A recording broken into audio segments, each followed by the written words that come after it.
కన్యక గర్భవతి అయి కుమారుణ్ణి కనును. యేసుక్రీస్తును ఈ లోకానికి పరిచయం చేయవలసినది ఎవరు అనంటే పరిశుద్ధురాలు, అనగా పురుషుని యొక్క ప్రమేయము లేని, పురుషునితో సంయోగము చేయని ఒక పరిశుద్ధురాలు యేసుక్రీస్తుకు కావాల్సి వచ్చింది, లేక దేవునికి కావాల్సి వచ్చింది. తమ్ముళ్ళు చెల్లెళ్ళు జాగ్రత్తగా వినండి. ఆ రోజు ఈ లోకానికి దేవుడు యేసయ్యను రక్షకుణ్ణి పరిచయం చేయాల్సి వచ్చినప్పుడు ఆయనకు కావలసింది ఎవరో తెలుసా? చెప్పండి, ఎవరో?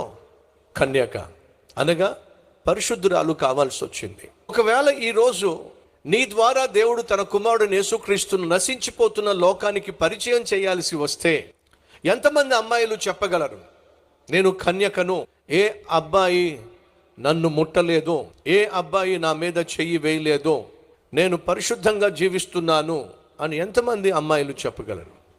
ఒకసారి ఆలోచించండి.